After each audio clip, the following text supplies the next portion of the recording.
Meron po bang free items katulad ng sa Hong Kong? However, nakakakita kami ng mga murang deals kapag sa mga tatanong, kailangan ba namin magdala ng stroller? Meron po sila ditong tinatawag na charge spot. Ito. Pwede po ba magpasok ng mga pagkain? Answer to that is okay guys, nakarating na tayo sa dulo na pag-stay natin dito sa Tokyo Disney Sea. Time check right now is already 8 PM and mag-aasasara kasi ang park ng 9 PM. Before the final fireworks show dito sa Tokyo Disney Sea, time na para bigyan ko kayo ng mga tips and hacks kung paano ninyo masusulit and mamamaximize itong trip nyo dito sa Tokyo Disney Sea.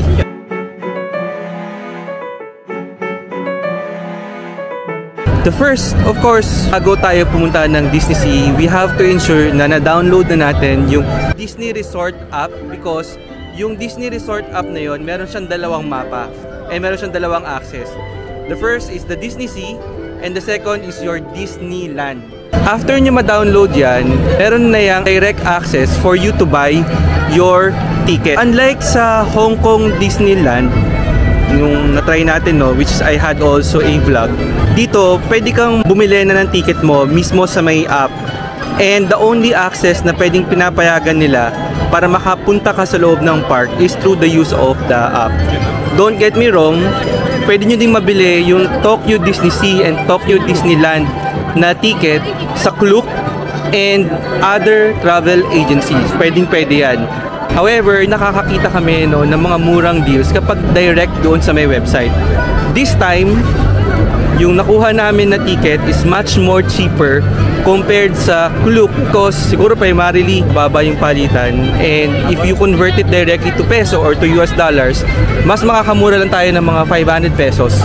So ganun lang naman yung mura niya. But then again guys, sayang yung 500 pesos when you get your Tokyo Disney Sea or Tokyo Disneyland na ticket.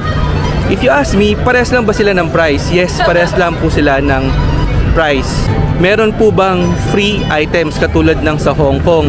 At the moment na bumili kami ng ticket, hindi sila namimigay ng any free or any freebies or any vouchers na pwede mong gamitin dito sa may loob ng Disney Park.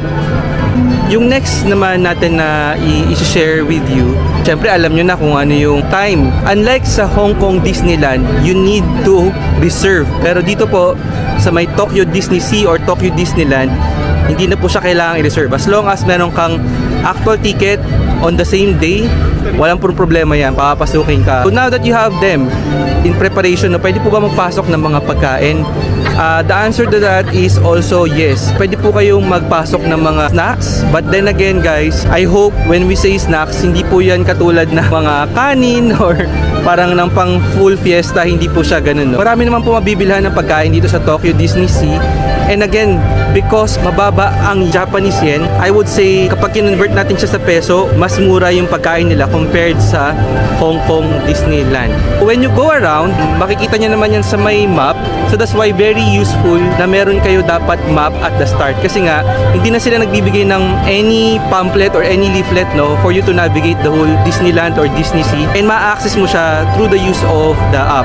On the app, you will also be able to see the time, kung meron bang problema, naka-close ba yung specific attractions na yon, and ilan yung waiting time. Sobrang importante nung waiting time because doon mo ipaplano kung pupunta ka ba muna sa isang attraction versus pupuntahan mo yung gusto mong attraction. Syempre kung mahaba yon and you want to maximize your time, doon ka muna pupunta sa locations na sa tingin mo walang tao or konti lamang yung waiting time. Lining up tayo guys para sa Tower of Terror. Ang waiting time niya ay 85 minutes. Samahan niyo ko magantay ng 85 minutes.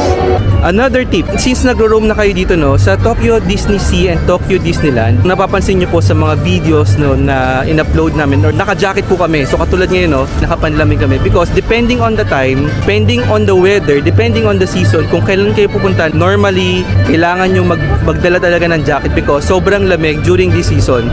So right now, we're filming this on the month of April And the season is spring, malamig pa rin siya. The weather is between 19 to 22 degrees, so mga aircon feel natin yan sa Pilipinas. Ang nagpapalamig talaga sa kanya really is the hangin o yung wind, yung lakas ng hangin, yun yung nagpapalamig talaga sa kanya. Because kung malamig lang siya na 18, 19 degrees or 20 degrees and walang hangin, feeling ko okay lang yun kahit mag-layer lang kayo or 2 or 3 piraso. Pero kung ang hangin medyo malakas na, then that's the time na kailangan nyo talagang mag-jacket. So again, month of April, month of March, January and February, kailangan po ninyo magdala ng jacket.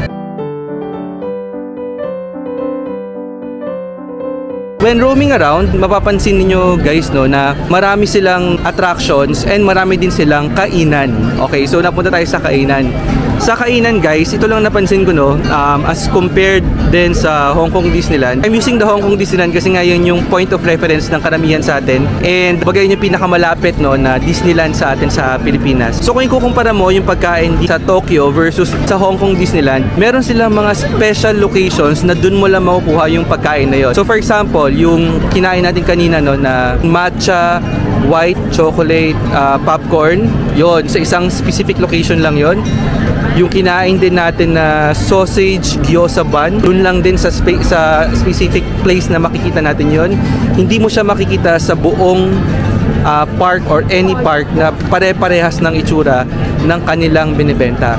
So ang tip natin dyan guys is that alamin nyo po muna through the use of the app and through the use of Google or mga search engine kung ano yung posible ninyong gustong kainin and puntahan ninyo. Because syempre, minsan gusto natin na kumain ng specific na pagkain pero sasabihin na lang natin na sige babalikan ko or baka sa ibang locations meron naman yan. Hindi po sila pare-parehas ng pagkain and yung mga snacks na very unique here in Tokyo Disney Sea, sobrang kakaiba at hindi nyo po yan makikita kahit saang Disneyland or Disney Sea.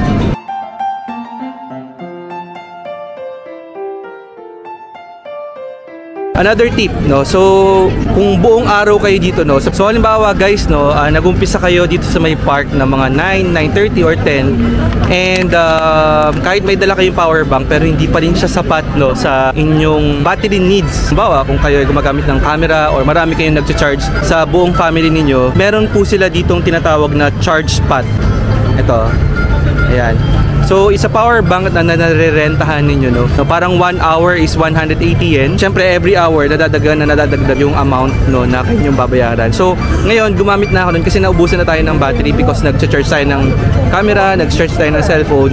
And guys, if ever na makalimutan ninyo na ibalik itong charge spot na battery rental, pwede nyo itong ibalik kahit saang locations na meron ganun, no? So, for example, mga 7-Eleven, or Family Mart or Lawson, yun, pwede mo siyang ibalik doon as long as meron silang ganun. And kapag gumamit ka ng charge spot na rental battery, you need to download their app, tapos doon ka magabayad and doon mo monitor kung ilang oras na yung nagagamit mo na battery. So kung kayo guys, meron kayong mga dalang bata, so ito, very helpful to sa mga tatanong, no? Kailangan ba namin magdala ng stroller?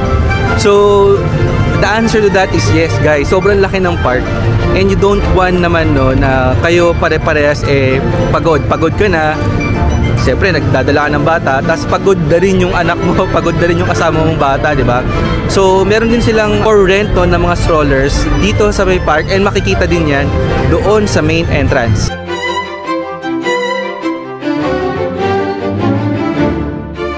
So how about naman yung mga luggages or yung mga malalaking bag na dala-dala ninyo because probably hindi na kayo uwi ng hotel or didiretso na kayo, no, sa airport. Yes then guys, meron silang storage lockers and for luggages na just in case gusto nyo yung i-deposit for a fee, ayan, pwede nyo din yung ilagay doon sa inyong mga storage lockers na makikita sa may main entrance ng park. Guys, storage lockers para dun sa mga maraming dala. Storage lockers. Marami silang storage lockers guys, oh. Alright, doon naman sa mga attractions na sa halimbawa sa tingin natin hindi siya friendly for kids. So I myself, no, na-try natin at least yung tatlo na pinaka-adventurous, no, na ride dito sa may Disney Sea. Hihiwala yung kaluluwa mo. Hihiwala yung kaluluwa mo sa katawan mo.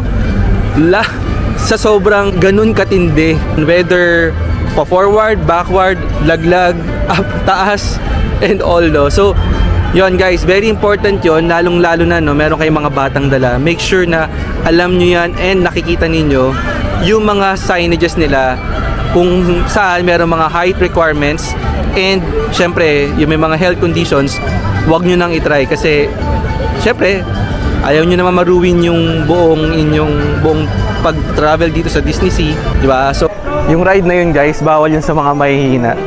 Mararamdaman mo guys, yung upuan mo at saka yung puwet mo naghihiwalay. Parang yung kaluluwa mo gusto humiwalay sa'yo.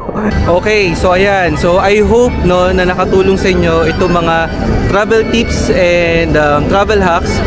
Lalong-lalo na kung gusto nyong pumunta dito sa may Tokyo Disney Sea or even sa may Tokyo Disneyland.